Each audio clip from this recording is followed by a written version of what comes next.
Hello दोस्तों, नमस्कार नमस्कार। कैसे हो? बढ़िया होंगे।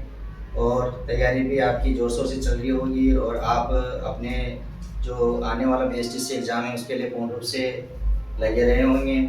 और आपके जो डाउट्स है उस डाउट्स को क्लियर करने के लिए मैं आज आपके सामने ऐसी क्लास लेके आया हूँ जो जितनी भी वर्णमाला अपन ने पढ़ी उन वर्णमाला के जो उच्चारण स्थान पढ़े थे उन उच्चारण स्थानों के अलावा आज अपन पढ़ रहे हैं प्रयत्न स्थान। कौन से?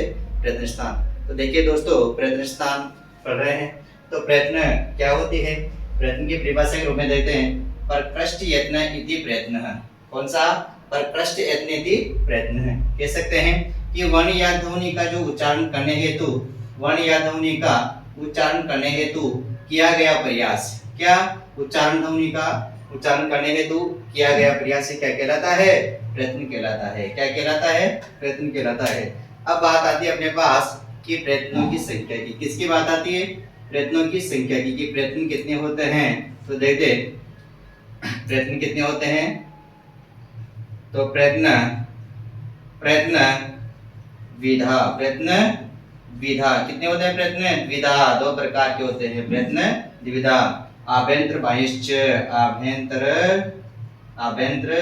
बाह्यश्च, आभ्यंतर और बाह्य। कितने होते हैं प्रयत्न? दो होते हैं। कौन कौन से? आभ्यंतर और बाह्य प्रयत्न। कौन कौन से होते हैं? आभ्यंतर और बाह्य प्रयत्न। तो पहला प्रयत्न कौन सा होता है? आभ्यंतर प्रयत्न। कौन सा? आभ्यंतर प्रयत्न, आभ्यंतर प्रयत्न। और दूसरा होता है बाह्य प्रयत्न। कौन सा होता है? बाह्य प्रयत्न। तो देखिए दोस्तों, अपन सबसे पहले अध्ययन करेंगे किसका? आभ्यंतर प्रयत्न का। आभ्यंतर प्रयत्न किसे कहते हैं? आभ्यंतर प्रयत्न किसे कहते हैं कि जो वायु है वो वायु रूपी जो ध्वनि है, वायु रूपी जो ध्वनि है उन ध्वनि को, वायु रूपी ध्वनि को नाभि से, वायु रूपी ध्वनि को, वायु रूपी ध्वनि को नाभि से, नाभि से मुख, नाभि से मुख तक जो ले जाने का प्रयास किया जाता है, मुख तक ले जाने का जो प्रयास किया जाता है, ले जाने का जो प्रयास किया जाता है वही आभ्यंतर प्रयत्न कहलाते हैं। क्या कहलाते हैं? आभ्यंतर प्रयत्न कहलाते हैं। प्रयास किया जाता है वही आभ्यंतर प्रयत्न कहलाते हैं। तो दोस्तों, आभ्यंतर प्रयत्न क्या होता है कि वायु रूपी जो ध्वनि है उसको नाभि से और मुख तक, कहां तक? नाभि से मुख तक ले जाने का जो प्रयास किया जाता है वही आभ्यंतर प्रयत्न कहलाते हैं। क्या कहलाते हैं? आभ्यंतर प्रयत्न कहलाते हैं। अब देखते हैं आभ्यंतर प्रयत्न कितने होते हैं, कौन कौन से होते हैं और आभ्यंतर प्रयत्नों के अंतर्गत कौन कौन से वर्ण आते हैं, इस चीज को अपन विस्तृत रूप से समझते हैं। तो आभ्यंतर प्रयत्नों की संख्या, आभ्यंतर प्रयत्नों की, प्रयत्नों की संख्या, आभ्यंतर प्रयत्नों की संख्या कितनी मानी गई है? तो देखिए दोस्तों, आभ्यंतर प्रयत्नों की संख्या मानी गई है पंचधा। कितनी मानी गई है? पंचधा। तो आभ्यंतर प्रयत्न कितने होते हैं? 5। कितने होते हैं? 5 होते हैं। कितने होते हैं आभ्यंतर प्रयत्न? 5। पहला देखते हैं अपन स्पष्ट, दूसरा ईषद स्पष्ट,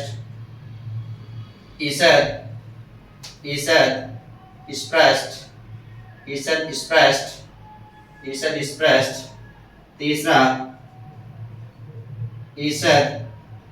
ईषद विवृत, चौथा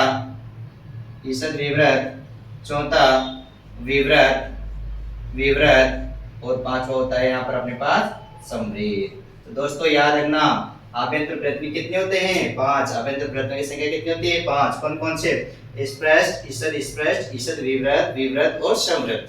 कौन कौन से? स्पष्ट, ईषद विवृत और समृद्ध। अब देखते हैं कि ये जो 5 आभ्यंतर प्रयत्न होते हैं, इन आभ्यंतर प्रयत्नों के अंतर्गत कौन कौन से वर्ण आते हैं, इस चीज को अपन विस्तृत रूप से देखते हैं। तो पहला आता है अपने पास कौन सा? स्पष्ट। क्या आता है? स्पष्ट। तो पहला आभ्यंतर प्रयत्न आता है स्पष्टम। अब इसको अपन क्या, कौन कौन से वर्ण आते हैं? तो कहा गया है स्पष्टम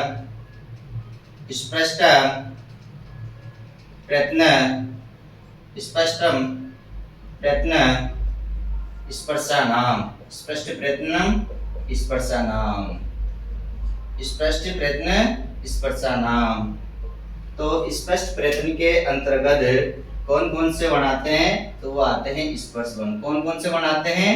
स्पर्श वर्ण आते हैं। कौन कौन से वर्ण आते हैं? स्पर्श वर्ण आते हैं। अब बात आती है कि स्पर्श वर्ण क्या होते हैं, कि स्पर्श वर्ण क्या होते हैं। तो अपन स्पर्श वर्णों को समझते हैं। स्पर्श वर्ण क्या होते हैं? तो देखिए, कादयो, कादयो माँ अवसाना, कादयो माँ अवसाना स्पर्शहा, कादयो माँ अवसाना स्पर्शहा। यहाँ देखते हैं अपन कि कौन कौन से, कि क से, कहां से? क से, क से और म तक, क से और म तक के, क से म तक के सभी 25 वर्ण, कितने वर्ण? 25 वर्ण स्पर्श वर्णों के अंतर्गत आते हैं। स्पर्श वर्ण किन्हें कहते हैं? कादयो माँ अवसाना, क से और म तक के जितने भी 25 वर्ण हैं वह सभी 25 वर्ण स्पर्श के अंतर्गत आते हैं।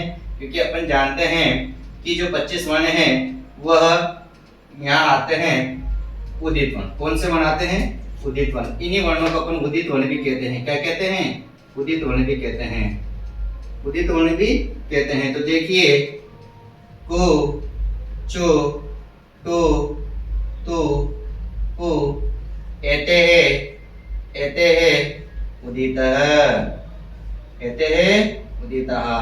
इन्हीं वर्णों को कु, चु, टु, तु, पु, एते उदितः, इन उदित वर्णों को ही अपन स्पर्श वर्ण भी कहते हैं। अपन जानते हैं कि कु का मतलब क वर्ग से है, कु का मतलब क वर्ग से है, जिसके अंदर कह सकते हैं अपन क, ख, ग, घ, ङ, ये पांचों वर्ण आते हैं जो किसके अंतर्गत आते हैं? क वर्ग के अंतर्गत। इसी प्रकार चु आता है तो चु के अंतर्गत च वर्ग आता है। क्या आता है? चु के अंतर्गत च वर्ग आता है। तो च, छ, ज, झ, न। इसी प्रकार टू, टू के अंतर्गत ट वर्ग आता है, टू के अंतर्गत ट वर्ग आता है। ट, ठ, ड, ढ, न। इसी प्रकार तू आता है तो तू के अंतर्गत त वर्ग आता है। क्या आता है? त वर्ग, त, थ, द, ध और न। और इसी प्रकार क्या आता है अपने पास? पु आता है तो वो आता है प वर्ग। कौन सा? प वर्ग। और प वर्ग देखेंगे अपन प, फ, ब, भ और म। इस प्रकार प्रत्येक वर्ग में 5-5 वर्ण होते हैं। कितने कितने वर्ण होते हैं? 5-5 वर्ण होते हैं। और ये 5-5 वर्ण मिलाकर के और कुल कितने वर्ण हो गए? 25 वर्ण हो गए। कितने वर्ण हो गए? 25 वर्ण। तो स्पर्श वर्णों की संख्या कितनी होती है? 25 होती है। और इन्हीं को कौन से वर्ण कहते हैं? इन्हीं को हम वर्गीय वर्ण भी कहते हैं। कौन से वर्ण कहते हैं? वर्गीय वर्ण भी कहते हैं। वर्गीय वर्ण भी इनको कहते हैं। मैं समझता हूँ स्पष्ट जो आभ्यंतर प्रयत्न है इसके अंतर्गत कौन कौन से वर्ण आते हैं? तो क से म तक के सभी 25 वर्ण आते हैं और इनको स्पर्श वर्ण भी कहते हैं। और स्पर्श वर्ण क्या होते हैं? कि क से और म तक के जो जितने भी 25 वर्ण हैं वो स्पर्श वर्ण कहलाते हैं। और इन्हीं स्पर्श वर्णों को उदित वर्ण भी कहते हैं, जो पु, चु, टु, तु, पु, एते उदितः। नेक्स्ट जो दूसरा अपना आभ्यंतर प्रयत्न आता है वह है ईषद विवृत। कौन सा है? ईषद विवृत। तो देखते हैं ईषद विवृत के अंतर्गत कौन कौन से वर्ण आते हैं। दूसरा आता है ईषद, ईषद, ईषद विवृत, ईषद विवृत, स्पष्ट, ईषद स्पष्ट। दूसरा आता है ईषद स्पष्ट, ईषद स्पष्ट। कौन सा? ईषद स्पष्ट। अब देखते हैं ईषद स्पष्ट के अंतर्गत कौन कौन से वर्ण आते हैं। तो इसमें आते हैं ईषद, ईषद स्पष्टम अंतस्तः, ईषद स्पष्टम अंतस्तः। ईषद स्पष्ट के अंतर्गत अंतस्थ वर्ण आते हैं। कौन से वर्ण आते हैं? अंतस्थ वर्ण आते हैं। अब अंतस्थ वर्ण कौन कौन से हैं, इस चीज को अपन देखते हैं कि अंतस्थ जो वर्ण है वह कौन से हैं। तो यणो यणो अंतस्तः, यणो अंतस्तः, यणो अंतस्तः। यण प्रत्याहार के यण प्रत्याहार के जो वर्ण आते हैं वह अंतस्थ वर्ण कहलाते हैं। और इन अंतस्थ वर्णों की संख्या कितनी होती है, इन अंतस्थ वर्णों की संख्या 4 होती है। कितनी होती है, 4, जिसके अंदर ये व र ल वर्ण आते हैं। क्या आते हैं, ये व र और ल, इनकी संख्या कितनी होती है, 4। तो ये आते हैं ईषद स्पष्ट आभ्यंतर प्रयत्न के अंतर्गत, ईषद स्पष्ट आभ्यंतर प्रयत्न के अंतर्गत ये यण प्रत्याहार के वर्ण आते हैं। इसके बाद देखते हैं तीसरा जो अपना आभ्यंतर प्रयत्न आता है वह है ईषद विवृत। कौन सा, ईषद विवृत। कौन सा, ईषद विवृत। ईषद विवृत के अंतर्गत अपन देखते हैं कि ईषद विवृत प्रयत्नम, ईषद विवृत प्रयत्नम उस्मानः। कौन से, उस्मानः। ईषद विवृत प्रयत्न के अंतर्गत ऊष्म वर्ण आते हैं। कौन से वर्ण आते हैं, ऊष्म वर्ण आते हैं। तो बात आती है कि ऊष्म वर्ण क्या है, ऊष्म वर्ण क्या है। तो अपन देखते हैं कि ऊष्म वर्ण है सलोस्मानः। क्या है, सलोस्मानः, सलोस्मानः। सल प्रत्याहार के, कौन से, सल प्रत्याहार के, जो सल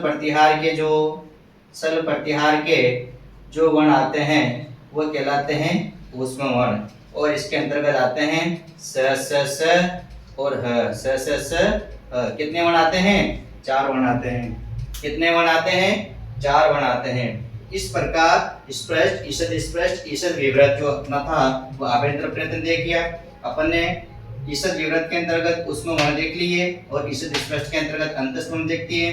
अब देखते हैं अपन जो चौथा आभ्यंतर प्रयत्न आता है, जो चौथा आभ्यंतर प्रयत्न आता है वह है विवृत। कौन सा है, विवृत। तो चौथा आभ्यंतर प्रयत्न अपने पास है विवृत। कौन सा है, विवृत। और इसमें कहा है विवृत प्रयत्न, विवृत प्रयत्नम स्वरः, विवृत प्रयत्नम स्वरः। या यूं कह सकते हैं कि अच स्वरः। विवृत आभ्यंतर प्रयत्न के अंतर्गत सभी 13 स्वर आते हैं। कितने आते हैं, सभी 13 स्वर आते हैं। क्या आते हैं, सभी 13 स्वर आते हैं। किसके अंतर्गत आते हैं, विवृत आभ्यंतर प्रयत्न के अंतर्गत सभी 13 स्वर आते हैं। और अपना जो अंतिम वो 5वां है वह है समृत। कौन सा है, समृत। कौन सा है, समृत। तो समृत में केवल और केवल जो ऋस्व अ आता है वह ऋस्व अ, और वह भी किस दशा में, प्रयोग दशा में। किस दशा में, प्रयोग दशा में। किस दशा में आता है, प्रयोग दशा में। यहाँ पर प्रयोग दशा में ऋस्व अ का प्रयोग जो होता है वह उसका आभ्यंतर प्रयत्न समृत होता है। तो बात आती है कि प्रक्रिया दशा में भी जो ऋस्व अ आता है, प्रक्रिया दशा में जो ऋस्व अ आता है उसका आभ्यंतर प्रयत्न क्या होगा, तो उसका होता है कौन सा, विवृत। कौन सा होता है, विवृत। तो प्रक्रिया दशा में तो विवृत होगा और प्रयोग दशा में समृत होगा। प्रक्रिया दशा में तो ऋस्व अ का आभ्यंतर प्रयत्न क्या होगा, विवृत, और प्रयोग दशा में क्या होगा, समृत। इस प्रकार अपन ने देखा कि जो आभ्यंतर प्रयत्न है वो कौन कौन से होते हैं, कौन कौन सी संख्या होती है, कौन कौन से हैं, कौन कौन संख्या होती है, और कौन कौन से वर्ण इसके अंतर्गत आते हैं, कौन कौन से वर्ण इसके अंतर्गत आते हैं। तो आभ्यंतर प्रयत्न 5 होते हैं। कितने होते हैं, 5। स्पष्ट, ईषद स्पष्ट, ईषद विवृत और विवृत। ईषद स्पष्ट के अंतर्गत कौन से वर्ण आते हैं, स्पष्ट के अंतर्गत आते हैं स्पर्शा। कौन से वर्ण आते हैं, स्पर्शा। ईषद स्पष्ट के अंतर्गत अंतस्थ, और ईषद विवृत के अंतर्गत ऊष्म वर्ण, और विव्रत के अंतर्गत सभी स्वर और समव्रत के अंतर्गत ऋस्व आता है, जो किस दशा में आता है, ऋस्व प्रयोग दशा में। तो देखिए दोस्तों, मैं समझता हूँ कि जहाँ तक आभ्यंतर प्रयत्नों से संबंधित जो क्वेश्चन आएंगे वो आपके डाउट क्लियर होंगे। और निश्चित रूप से ही जो वर्णमाला है, तो संपूर्ण जो वर्णमाला है, संपूर्ण वर्णमाला को जितने भी वर्ण आते हैं वो आभ्यंतर प्रयत्न के अंतर्गत बांट दिया गया है और सभी के अलग अलग होते हैं। आप इसको अपनी कॉपी में नोट कीजिए, बार बार देखिए, जिससे आपके सारे डाउट्स क्लियर होंगे। इसके बाद अपन नेक्स्ट क्लास में बाह्य प्रयत्न को लेकर आएंगे। तो ज़्यादा से ज़्यादा अपने दोस्तों को शेयर कीजिए और उनको बताइए कि संस्कृत बाय एम के सर के नाम से एक ऑनलाइन प्लेटफॉर्म चला है, उसमें अपने संस्कृत के जितने भी परीक्षा से संबंधित महत्वपूर्ण क्वेश्चन हैं उनसे रिलेटेड बहुत अच्छी क्लास लगती है। और लाइक कीजिए। जय तु संस्कृतम, जय तु भारतम। थैंक्स।